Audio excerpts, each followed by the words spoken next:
여러분들은 어린 아이가 부모님께 반말을 사용하는 장면을 본 적이 있나요? 예를 들어, 엄마 밥 줘. 할아버지 나 저거 사줘. 이런 이야기들 아마 어렸을 때는 해본 적도 있고 들어본 적도 있을 거예요. 지금 들으니까 약간 우습게 들리지요? 그 이유는 무엇일까요? 맞아요. 올바른 높임 표현을 사용하지 않아서 그렇습니다. 오늘은 높임 표현을 사용하는 방법에 대해서 공부해 봅시다. 교과서 92쪽 준비가 되었나요? 선생님과 92쪽 그림 가나를 조금 더 자세히 살펴봅시다.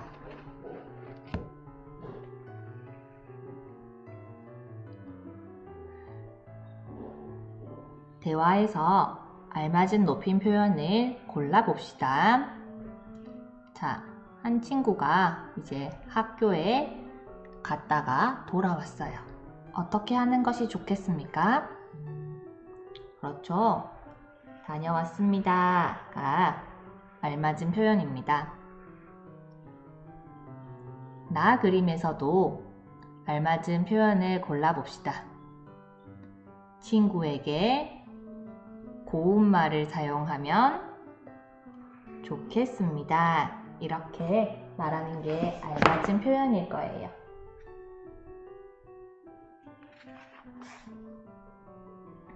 그러면 아래 질문에 답하며 우리는 어떻게 하는 것이 올바른 높임 표현인지 알아봅시다. 먼저 대화 가. 첫 번째 대화에서 높임의 대상이 된 사람이 누구인지 찾아봅시다.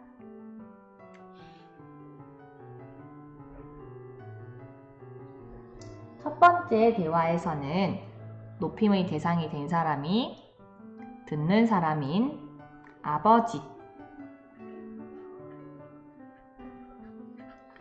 됐지요? 자, 그러면 나 대화에서는 높임의 대상이 된 사람이 누구인가요? 그렇죠. 친구가 선생님에게 발표를 하고 있습니다.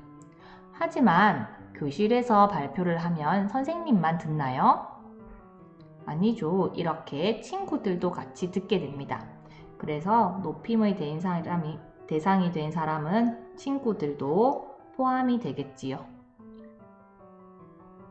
친구들은 물론 나보다 우더르는 아니지만 지난 시간에 이야기했던 대로 이렇게 여러 명이 함께 듣는 공식적인 상황에서는 높임 표현을 사용하여 이야기를 합니다.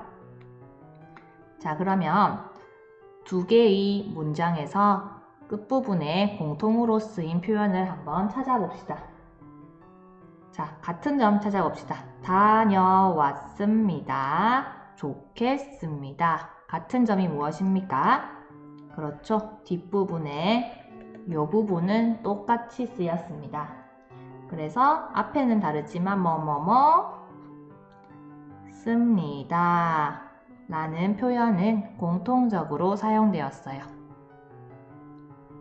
그래서 높임을 표현하는 방법을 정리해보자면 뭐뭐뭐 씁니다, 했습니다, 갔습니다, 왔습니다 이런 식으로 씁니다를 써서 문장을 끝맺으면 높임 표현이 됩니다. 책 선생님이 한 가지 추가로 이야기해주고 있어요.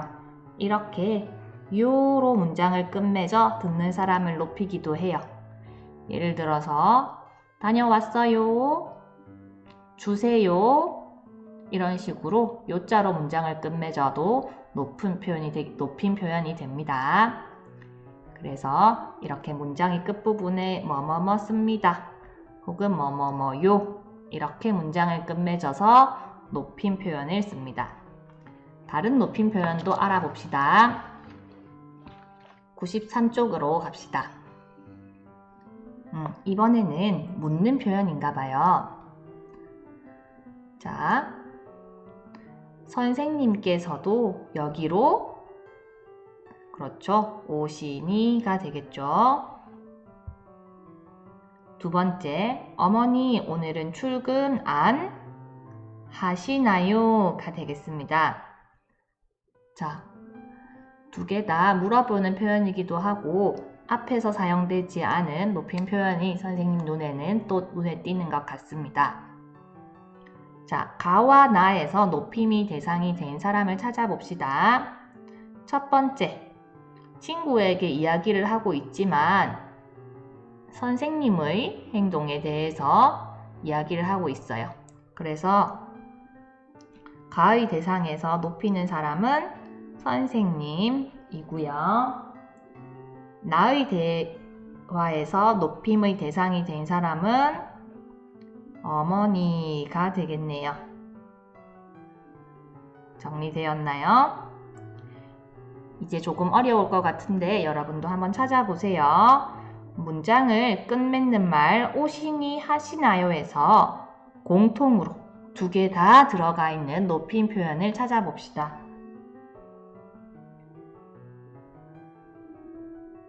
같은 점을 찾았나요? 그렇죠. 이 시자가 들어갑니다. 그래서 공통점은 중간에 이렇게 시라는 표현이 들어간다는 점입니다. 그래서 높임을 나타내는 시를 넣으면 또 높임 표현을 만들 수 있어요. 예를 들어 어떤 물건을 주시다 또는 어떤 장소에 가시다 이렇게 시를 넣으면 또 높임 표현이 됩니다. 교과서 한 장을 넘겨 3번에서 높임 표현을 찾아봅시다. 할아버지 어떻게 오셨어? 해야 될까요? 할아버지께서 오셨어가 알맞은 표현이겠죠. 마찬가지로 할머니께 선물을 드릴게요가 알맞은 높임 표현입니다. 그러면 대화 가, 나에서 높임의 대상이 된 사람을 찾아봅시다. 첫 번째 대화에서는 할아버지, 두 번째 대화에서는 할머니가 높임의 대상이 됩니다. 이번에는 높임의 대상에게 어떤 표현을 사용하였는지 봅시다. 파란색 글씨를 보시면 찾을 수 있겠어요. 할아버지가 라고 하지 않고 할아버지께서 라는 께서를 사용했고요. 나 대화에서는 할머니에게 라고 하지 않고 할머니께 라는 높임 표현을 사용했습니다. 그래서 께서 이렇게 두 가지 높임 표현을 찾을 수 있습니다. 그래서 높임의 대상에게 께서, 나, 께를 사용하면 또 높임 표현을 만들 수 있습니다. 되었나요? 그러면 네 번째 높임 표현도 알아보겠습니다. 할아버지, 밥, 진지 중에 무엇을 해야 할까요? 그렇죠, 진지. 진지 잡수세요. 할머니, 여쭈어 볼 것이 있어요. 이렇게 두 가지가 알맞은 표현입니다. 높임의 대상이 된 사람은 이번에도 할아버지와 할머니입니다.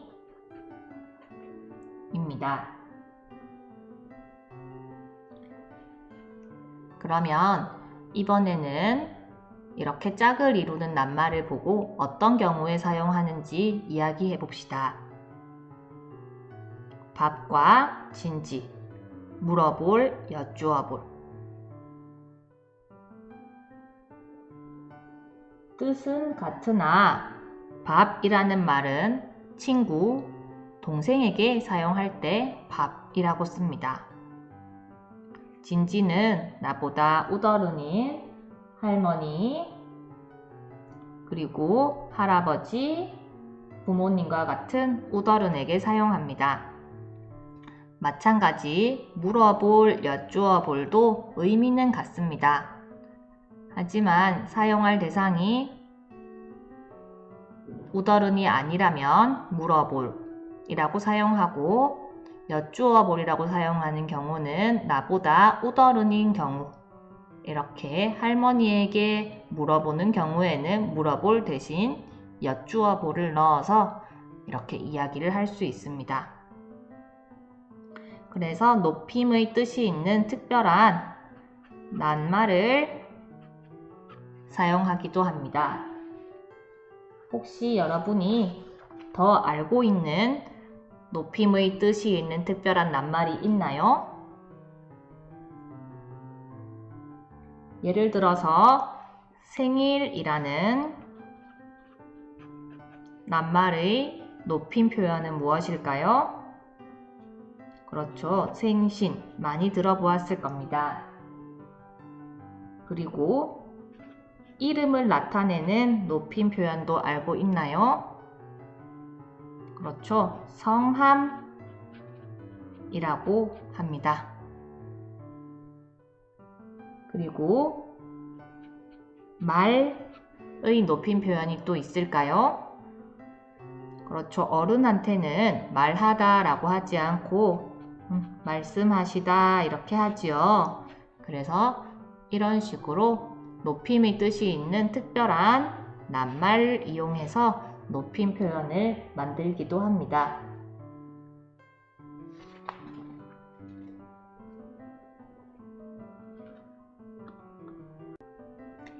그럼 처음으로 돌아가서 어떻게 하는 것이 높임 표현을 잘 사용하는 방법인지 복습해 봅시다.